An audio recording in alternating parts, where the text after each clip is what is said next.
So it seems like the next big Warhammer 40K model reveals are going to be on the 15th of July. It's either going to be Space Marines or Tyranids, and it seems that the results of the campaign to decide which are balanced on a knife edge.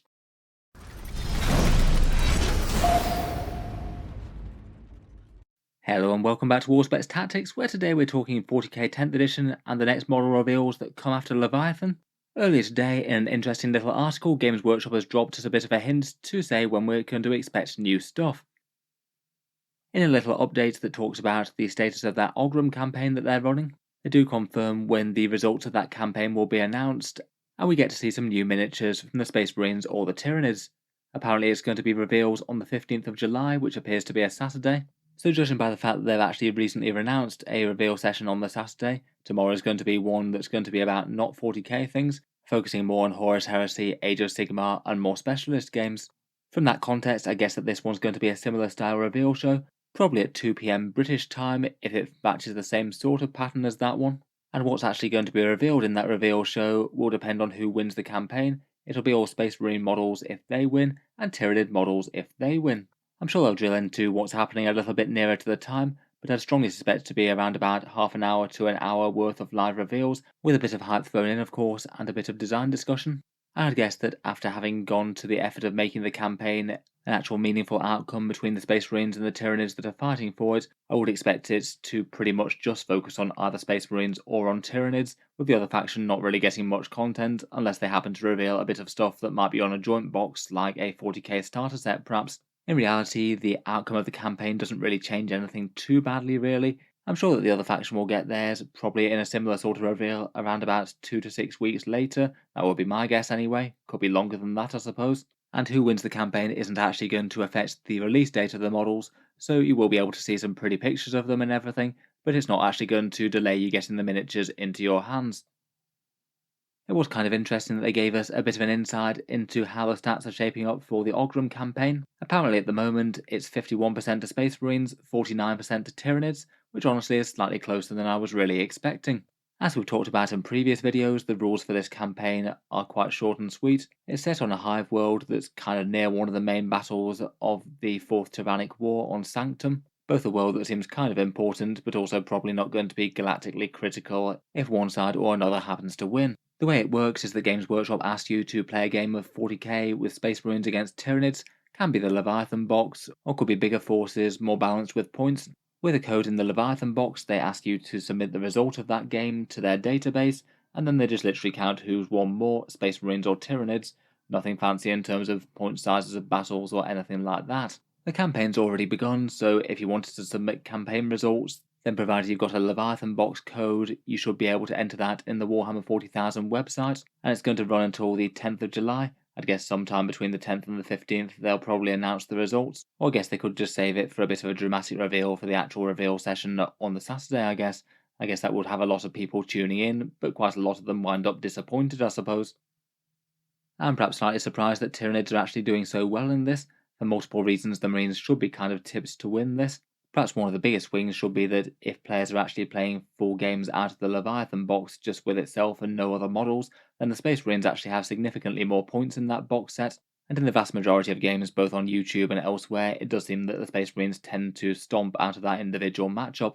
To even up the score a bit, the Tyranids I think need around about an extra 150 or so points, and that's quite a significant margin for people who don't realise that the box set isn't balanced. It's not a ridiculously insurmountable swing, and the Tyranids can win, but most of the time they tend not to. Beyond that, just in terms of other raw competitive power, the Space Marines do seem to be overall stronger. They tend to be featuring in the upper echelons of 40k power rankings these days, though arguably at least some of that strength is probably being carried by a few strong datasheets like Desolation Marines in particular, and perhaps Rabute Gilliman as well. And finally, just in terms of people who want the Space Marines to win, there are more Space Marine players than there are Tyranids, so there might be a little bit more interest in those players getting their reveals first. Despite all this though, it does seem to be all rather close, kind of nice to see, and apparently according to the Warhammer community team, if their results are accurate, apparently on Wednesday there was a cross where it went from one faction winning more to the other faction winning more. I guess that probably means that Tyranids were in the lead for a bit, then the Space Marines overtook them. I've noticed on at least a few YouTube comments, at least a fair few people saying that they're just going to use their code in the box as basically a vote to see which faction they want to see the reveals for first. Seems a little bit more boring and not playing into the spirit of things. but at least sounds like there's an element of that going on. In any case though, both of the factions will get their reveals in time, it just depends on who gets the reveals first. For what will be released, this will be previews for the books coming later in the year. Both the Tyranids and the Space Marines get their codexes drop in autumn according to Games Workshop's big reveal plan. They have confirmed that every single faction is going to be getting at least some miniatures alongside their codex, and if they're following the Indomitors pattern with Space Marines and Necrons, then the ones just inside the launch box should only be around about half the story, and there should be a whole load of interesting units to come. For both factions, there's at least a reasonable chance of Codex covers being a possibility. We might see the new cover for Codex Space Marines and Codex Tyranids, and maybe even get some rules hints, which would be kind of fun. And there's at least a fair likelihood that we get things like 40k starter sets revealed, things to follow up the Leviathan box with a Versus box set, or perhaps Combat Patrol box sets with the new ones that can be built from the Leviathan box, things like the Tyranids one with the Psychophage, and the Space Marine one that's very Terminator heavy. Beyond that, the exciting bit is perhaps the new units that haven't been revealed yet. We will of course get a whole bunch of multi-part kits and individual releases from the Leviathan box. I feel like as with Indomitors for the Space Marines, that's probably going to be a fairly chunky amount of things. The Stern Guard and the Terminators certainly look like they'd need a multi-part plastic kit to realise their other options. The Terminator Captain's heavily hinted to have a full set of war gear on his datasheet. Maybe a little bit more questionable are as to whether the Inferno Squad or the Ballistas Dreadnought get some individual releases. They both feel like they're units with very limited war gear at the moment. I guess it depends on whether or not Games Workshop follow up the Infernus Marines with a multi-part plastic kit similar to the Assault Intercessors with some Sergeant options or something, and whether or not the Ballistas Dreadnought has a dual build option, maybe some big autocannon arms or some other nasty ranged firepower, or if it is just the las cannon missile launcher loadout and that's all you get. Beyond that, I have talked through some of the more likely Space Marine possibilities on the channel a few times before. If they're redoing Terminators, then a redone Terminator Assault Squad and Terminator Chaplain feel like they'd round up that release. Would be weird to resculpt half the Terminators and also just release the Captain and Librarian but not have a Chaplain to go along. Again, that seems like you're missing out one of the major options there. Resculpted Scout, similar to the Black Templar version, also seems very likely indeed. They did gain 2 wounds recently as well, and the Pyroblasters made their way out of the Black Templar's unique range into the core Space Marine one. Lots of reasons to think that they're coming soon. Jump Pack Assault Primaris Marines, again, are another heavily rumoured thing. They're appearing in a lot of the promo art for that Space Marine 2 game. They're kind of intrinsic for certain armies like Blood Angels. Again, they're pretty much a question of when, not if. Beyond that, there's all sorts of other things they could do with, say, other vehicles. Things like a Plastic Super Heavy or Flyer could be done for the Primaris, but there's loads of other options. Or perhaps other character upgrades to fill in the gaps. We don't have any Lieutenant in Gravis armour or Primaris captured on bike. Plus, they could also Primarisify other firstborn heroes like, say, Cato Sicarius, who we did see some artwork for as a Primaris Marine in the past. Again, for Tyranids, I'm sure we'll get at least some surprises, but there's some very likely options as well. Termagants out of the Leviathan box perhaps seem the ones that most need an individual plastic kit to take account for things like Spinefists and Devourers, but a few of the other units could get some multi-part kits, maybe say Von Ryan's Leapers with some additional war gear choices. That's not impossible. Pretty much confirmed is that Norn Emissary, the one that was fighting Trajan Valoris in their lore, and we've even got a picture of about half of it on the bottom right. That's going to be some sort of Titanic Tyranid hunter beast and sounds rather fun. And then just out of the Tyranid range, there's a whole bunch of models that I can't really see Games Workshop not updating if they're doing an extensive Tyranid revamp. Hormagaunts have needed new models for a while due to always falling over.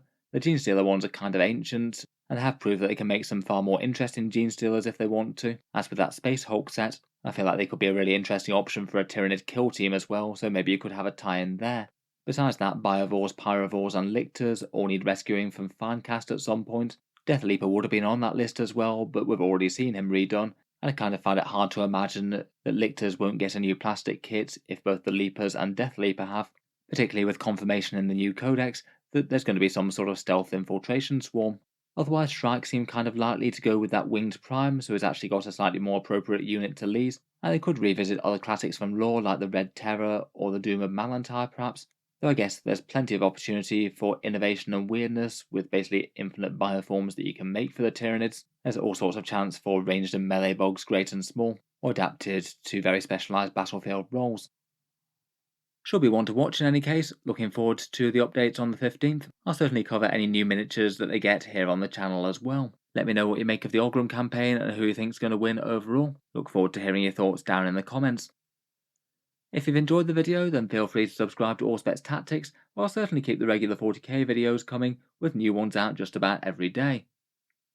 Finally, if you have been enjoying all the videos on the channel, I would just like to mention that Auspex Tactics does have a Patreon page as well, and you can find that linked in the video description below if you'd like to help support. Channel patrons do get a fair few advantages, seeing certain videos early, regular votes to see what sort of things come next on the channel, and automatic entry into the regular prize giveaways with a chance to win some big model kits each month. If any of that sounds good to you, or you'd just like to help support, the link is down in the video description. In any case, a massive thank you for listening, and I'll hope to see you guys next time.